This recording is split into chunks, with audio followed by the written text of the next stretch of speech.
Bonjour, je vais vous expliquer comment vous pouvez utiliser la plateforme Rétroaction pour faire vos évaluations lors du défi triple jeu. On ne parle pas de la finale provinciale, on parle de ce que vous faites au niveau de l'association ou même de la régionale.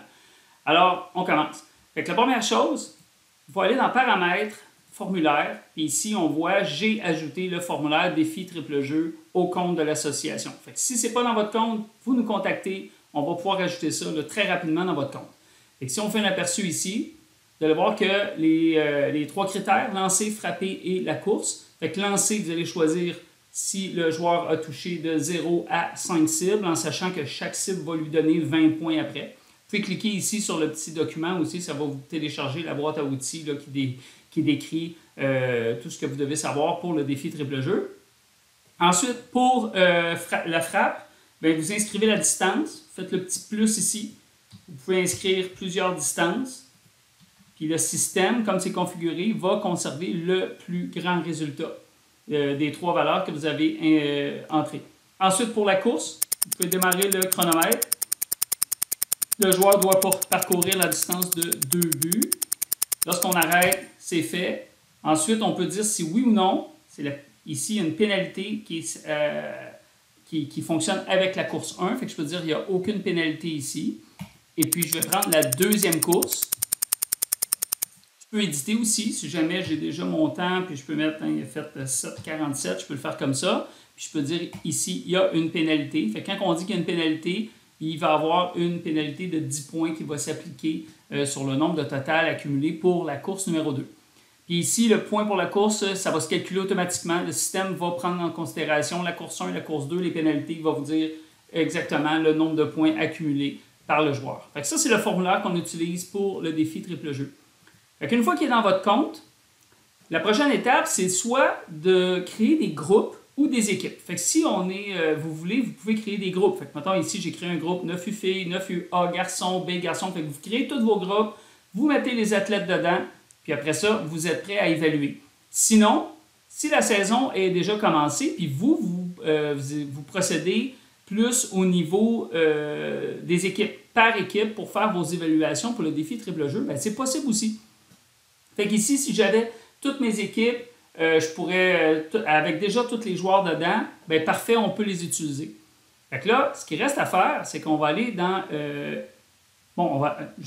avant, ici, on va venir créer nos évaluations. Juste vous montrer, moi, je suis allé dans Paramètres, avant, mettons, du compte. Normalement, vous devriez l'avoir. Dans Type d'évaluation. Ah non, c'est vrai, je ne l'ai pas fait ici. On va le créer. On va appeler ça Défi triple jeu. Puis... moi, j'ai créé la couleur bleu Baseball Québec. Fait que j'assigne ça. Fait que là, j'ai un type d'évaluation. Ça va me permettre de classer toutes mes évaluations défi triple jeu après dans le système.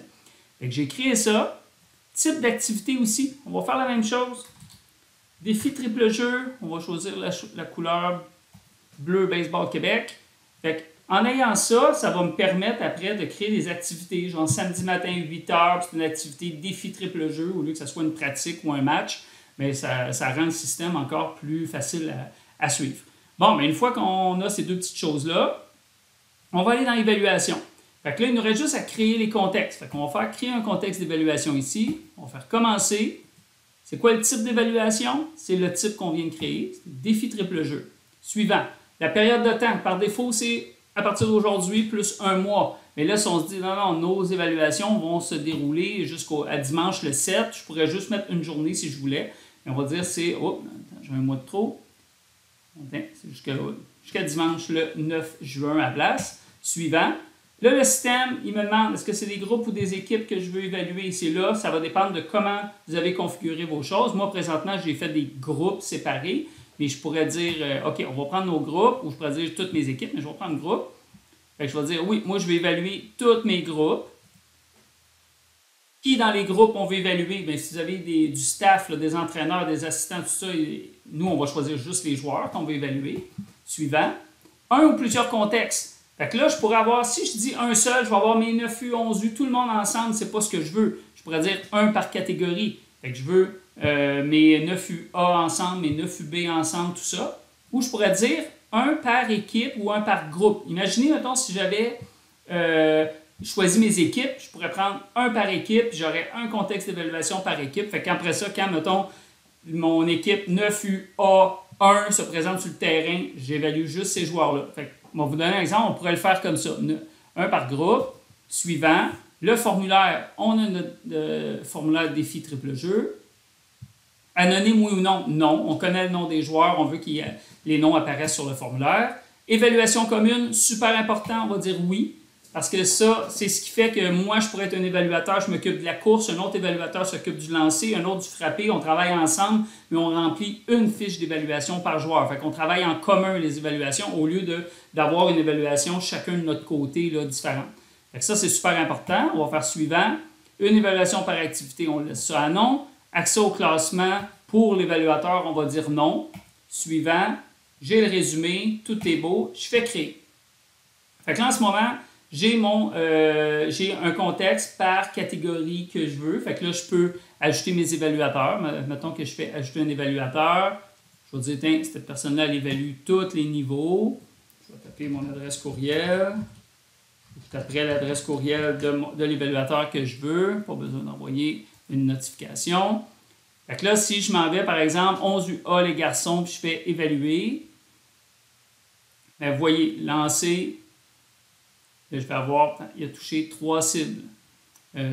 Frappé, il a fait 87, lui, il a fait juste 2 essais. 99, on voit que c'est la plus grosse valeur qui a été retenue. La course, je peux lancer la course comme ça.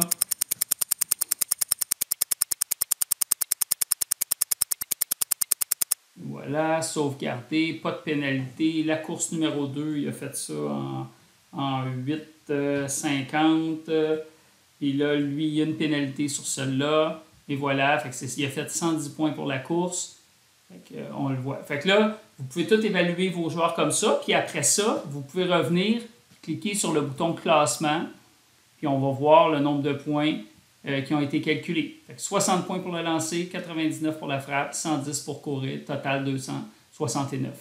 Si vous avez fait par équipe, bien ici, on aurait un contexte par équipe. Mais si vous avez plusieurs équipes, mettons 11U, ben, vous voulez avoir, mettons, le classement de toutes vos équipes 11UB, bien, je peux faire classement ici. Mettons que je prends toutes mes 11U, je pourrais choisir toutes mes équipes, mon A, mon B, tout ça, faire suivant. Le système va compiler, va prendre tous les joueurs, puis je vais avoir un classement unifié. C'est pour ça que vous pouvez faire une évaluation par équipe, puis venir ici, après, dire classement, je choisis toutes mes équipes 9UA suivant, puis je vais avoir tout mon classement 9UA à cet endroit.